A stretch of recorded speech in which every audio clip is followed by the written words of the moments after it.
It's October 12th, 2025. I'll be speaking to Simon Rodriguez. He's a Venezuelan writer and researcher. He's editor of Venezuelan Voices.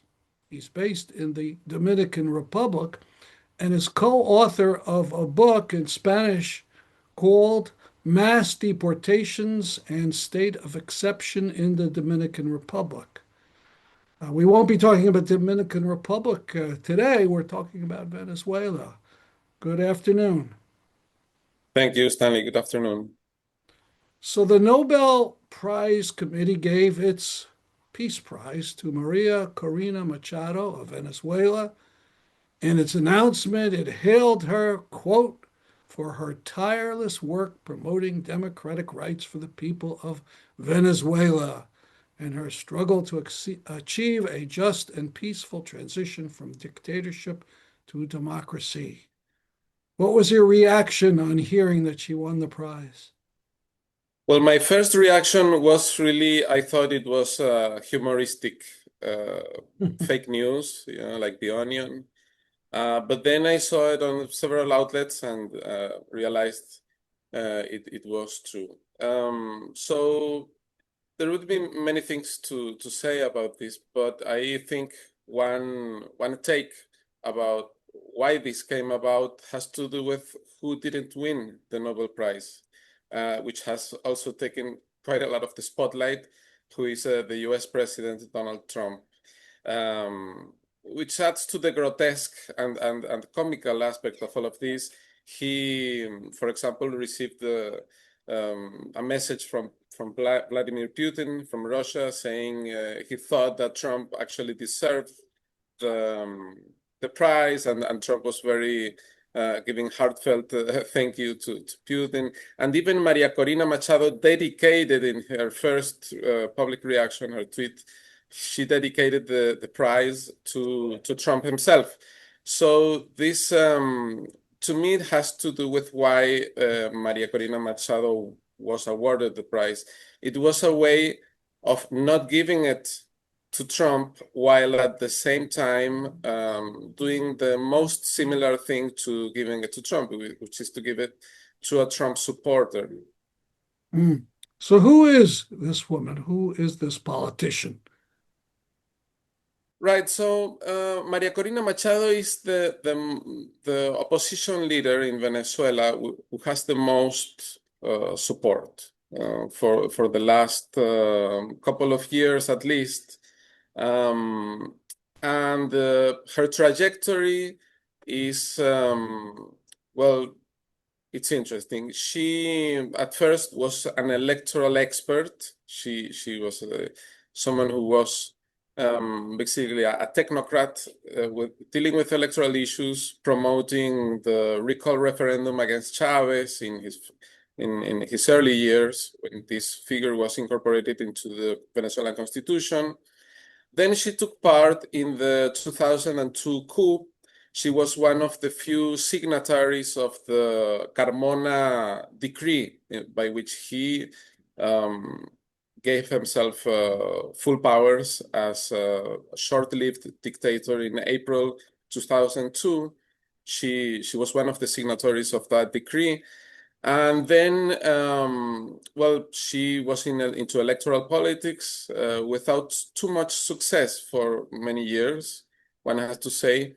For example, in 2012, she ran in the opposition primaries to pick a presidential candidate against Chavez, and she barely took about 3% of the opposition primary vote. This wasn't even a general election. This was only the opposition base that was taking part, because basically she was seen as too extreme. She explicitly took on a pro-capitalist discourse, even taking some slogans from Margaret Thatcher, such as popular capitalism. She saw basically the a sort of civilizational clash in Venezuela between communism and capitalism. So it was really a fringe actor in Venezuelan politics. But as the situation actually deteriorated quite fast after Chavez's death. And also the regime took a dictatorial turn after 2015 when it lost the parliamentary elections and decided to de facto annul the National Assembly. She started getting more attention. Also, the Venezuelan regime always has tried to portray any opposition it has, even the opposition from the Communist Party that it now has, as fascist, pro-imperialist, terrorist, and so on. So, in a sense, it saw as convenient to antagonize and to polarize with someone like Maria Corina Machado rather than someone more center-left or center-right, which there are other politicians, of course, that are not. Most politicians in Venezuela and most people in Venezuela are not fascist, as Chavismo pretends. You see, so this also played into heightening her role. When Guaidó, the self-styled interim government in 2019, he was basically telling people to wait at home because the US and the international community would come to the rescue of Venezuela. The line that Maria Corina Machado took was to say that Guaidó was really a weak character. He didn't order Trump to invade, and that's the reason why Venezuela wasn't invaded and, in her words, liberated. So the thing is, because Guaidó became a hated figure even for the Venezuelan opposition bases, because he was seen as a corrupt politician, someone who came into backdoor deals with the regime and benefited economically from these deals. And this is something that is also part of the way most Venezuelans view most opposition politicians in Venezuela. They see them as not real opposition, not sincere, but rather corrupt people who are, well, basically posing as opposition and not real opposition. So in this context, because Maria Corina was of the more extreme wing, she was seen at least as a authentic opposition to Maduro, and therefore gained quite a lot of traction. And also when she organized the campaign for the presidential elections in 2024, although she was not candidate, but someone who she picked was running, and basically it was under her guise. People were voting for her through the candidate that she picked, that was Gonzalez. So that also gave her Let me some ask you, prestige. what she tried to run in 2024. Why wasn't she the candidate? For many years, he has been barred from running, as have many other politicians, both from the right and from the left, not only from the right. For example, in 2024, also the left wanted to have a presidential candidate. The Communist Party and the other Trotskyite and Marxist parties wanted to have a unitary left candidate, and they had a journalist who they thought could at least portray the ideas of the left opposition, but the government wouldn't allow him to run. His last name was Molina. At the same time, it has done the same thing through administrative and judicial farcical measures. It rigs the democratic process. So it picks its own candidate, and it ends up picking also the candidates of the opposition, both left and right opposition. Basically, the ones who run are the ones who the government allows or wants for them to run. So when they won the elections by a landslide, this also gave her a lot of prestige. But here comes some complications. So Gonzalez and Machado essentially won that last election by a landslide, you're saying? Yes, and this was proven by the fact that the receipts, we have basically an electronic vote where People put their votes into machines, but they print a receipt and they put the receipt in a box.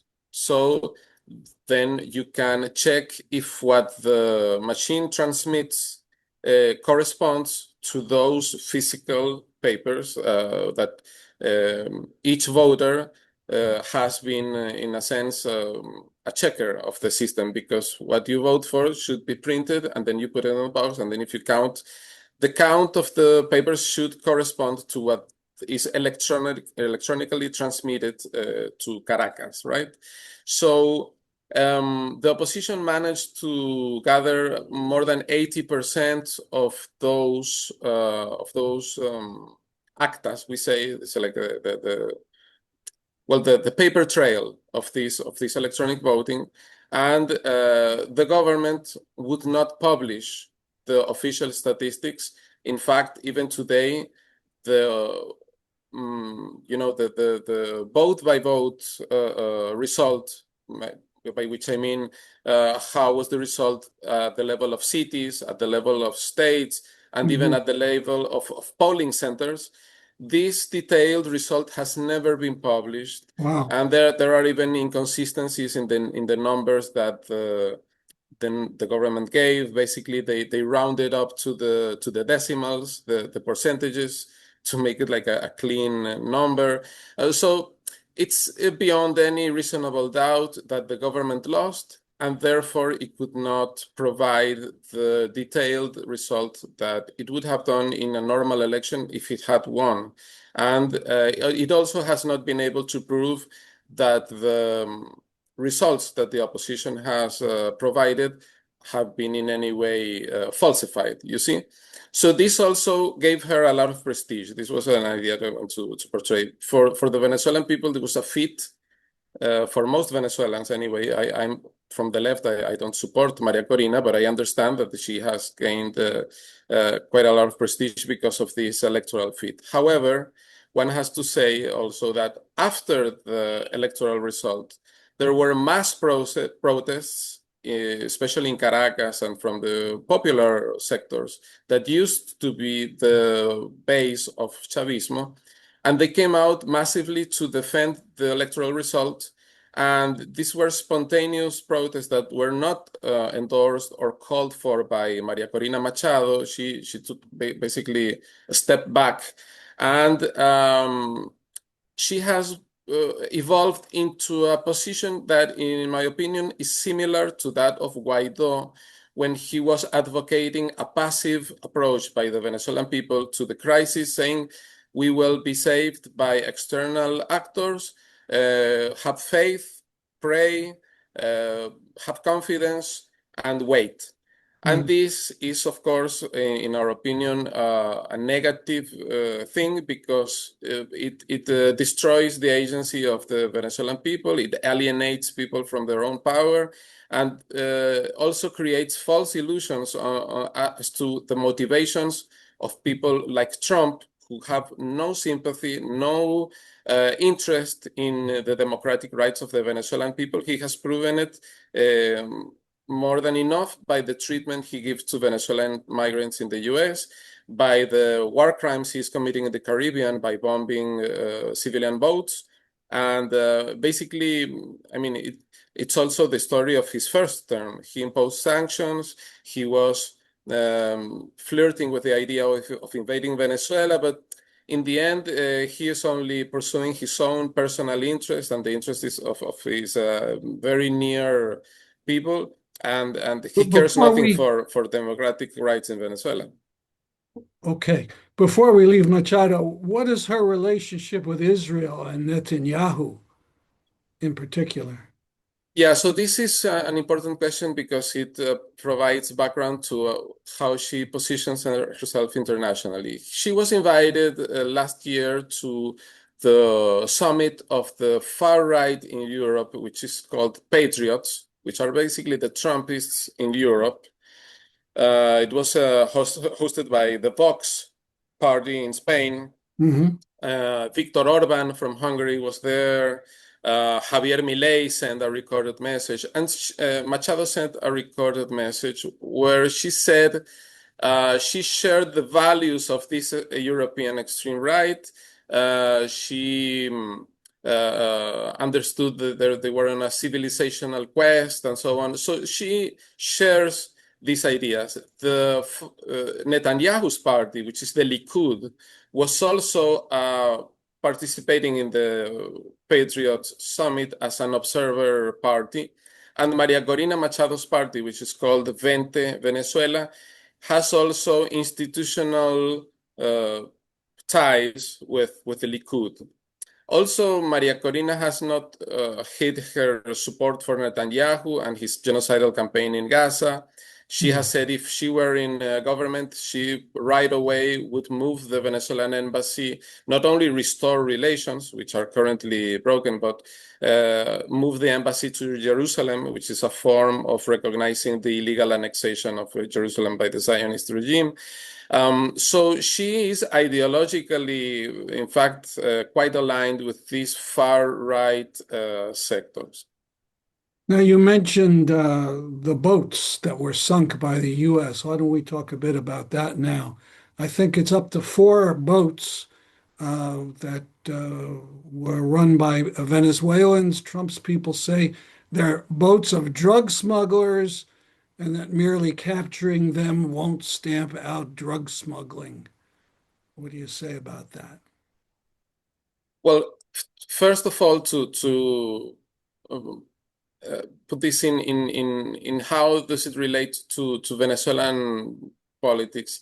From the left opposition, there are parties who reject the threats by Trump against Venezuela, and at the same time are in opposition to the Maduro regime.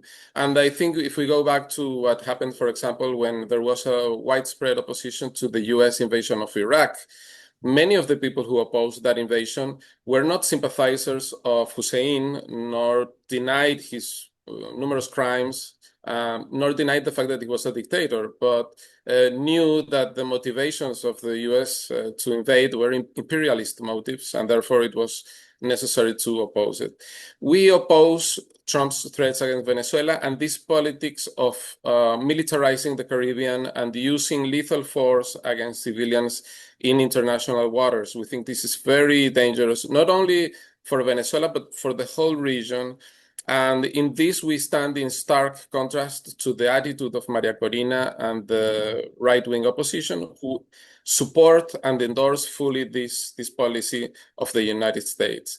There are some elements to take into account. First, there is a fusion of the so-called war on terror and the war on drugs, which have been two very reactionary doctrines used by the US government basically to justify imperialist intervention abroad, in all over the world, actually, from Afghanistan to Latin America. The idea that now the US can bomb any ship in international waters in the Caribbean because it deems it to be its backyard, and because it says drug cartels are not only criminal networks but also terrorists. So it gives them this false political strategic veneer. This is just a new way of deepening long-standing imperialist policies that have been very destructive for the peoples in Latin America and the Caribbean specifically. Really, the problem of drug trafficking and drug consumption, for one thing, it's a public health problem in the US. And really, Latin America suffers from the fact that the US and Europe import such large amounts of this type of drugs, and then they try to externalize all of the cost by moving the war into our countries. Basically, what Trump is saying is he can bomb any country where there is drug trafficking. This is a threat directly against most countries in Latin America, not only Venezuela, because Venezuela, for example, is not a drug-producing country. It's a country of transit. Most countries who are not producers are countries of transit at different scales. So by this logic, he could bomb or invade Haiti, the Dominican Republic, Mexico, Central American countries, Colombia, Bolivia, Peru. I mean, really the possibilities are quite big, and so we have to denounce this. So returning to Machado for one last thing, I think that the fact that Venezuelan migrants are receiving such horrible treatment, mass deportations, persecution at the hands of the US government, even labeled as terrorists in a wholesale way, and sent to Guantanamo or to El Salvador, should warrant at least a word of sympathy and support from any Venezuelan politician, be in the government or in the opposition, and especially someone who, according to the Nobel Peace Prize Committee, like Machado said, they say she's committed to human rights. But in fact, her discourse points in the opposite direction. She and other right-wing opposition leaders have consistently portrayed the Venezuelan migration wave as a destabilization threat against countries of the region, and a way by which the Venezuelan regime exports organized crime and terrorism. So, in fact, she feeds into the narrative that justifies persecution of Venezuelan migrants. And to me, that would have been enough reason for her not to be awarded in any way with something related to human rights or peace. Really shameful. When people in the US think of Venezuela, many think of runaway inflation and then, of course, millions leaving the country. Um, what are conditions like in Venezuela now for working people? Well, the conditions are horrible, and sometimes people have difficulties grasping the things we try to convey because they are so strange and different from their own experiences. For example, when I say that the minimum wage is less than $1 per month, usually people ask again, but do you mean per hour? Do you mean per day? No, it's per month. Really, the wage system, which is a central characteristic of capitalism, has been quite weakened in Venezuela because most of the income comes in the form of bonus. Yes, so the Venezuelan regime has basically destroyed wages and substituted them with bonuses, Mm. which are not really part of the structure of what then becomes what you get paid when you get vacations or when you retire. So it has applied a maximum flexibilization of the labor relations, and the incomes of the working class have been really destroyed. Union liberties, the rights to organize has been destroyed. Persecution is terrible against the workers, and so many families depend basically on what their relatives abroad can send in as remittances. Mm. So that's the reality of Venezuela. It's a brutal regime. For example, the candidate of the Communist Party in the 2024 elections was until last week for 9 months in incommunicado detention just because he spoke out against the electoral fraud in 2024. There are human rights groups in Venezuela who do very courageous work. For example, mothers of political prisoners. There are committees of solidarity with working class political prisoners. Any of these groups would have more merit to be awarded for their true service to Venezuelan democracy and resistance to the dictatorial oppression. Mhm. Sorry, my kid is crying. Oh, we'll try to finish up quickly. Um, yeah, so there you're saying there's others who far more deserve it than this Machado politician. So, what is the state of the real left, the socialist left? Is it growing behind the scenes in its opposition and its organization, or is it stable? Well, the socialist left is in a state of well, facing many difficulties because You have to understand, for example, the state of persecution in the country right now. People are prosecuted even for Facebook likes or things they share on WhatsApp. So it's very difficult to do political organizing in these circumstances. However, there are some spaces of participation of the left, such as the human rights defense mobilizations, and also at some points there are workers' struggles in which the left takes an important role. I think that in due time, the different strategies that are put forth by different sectors of the Venezuelan opposition will prove themselves at what they are worth. I think that Machado's stance, which is basically to wait for Trump to liberate Venezuela, will wear her leadership down, and she will follow a similar path to that of Juan Guaido, who now lives in the States and is rejected by most Venezuelan people. This might not be overnight, but I think it's there is a clear tendency for this. And those who advocate that it's the Venezuelan people ourselves who have to liberate ourselves through our organization and mobilization, through the power of strikes and the power of taking the streets, and even appealing to the low-ranking military to break ranks with the high-ranking officers who are corrupt and who are becoming millionaires through this sham of fake socialism. I think this perspective will gain more space and will be clearly a more authentic and real path to liberation. It will appear this way to more people as time goes and things play out. That's my prediction. Good. Last question. You edit Venezuelan Voices. What is the URL of that site?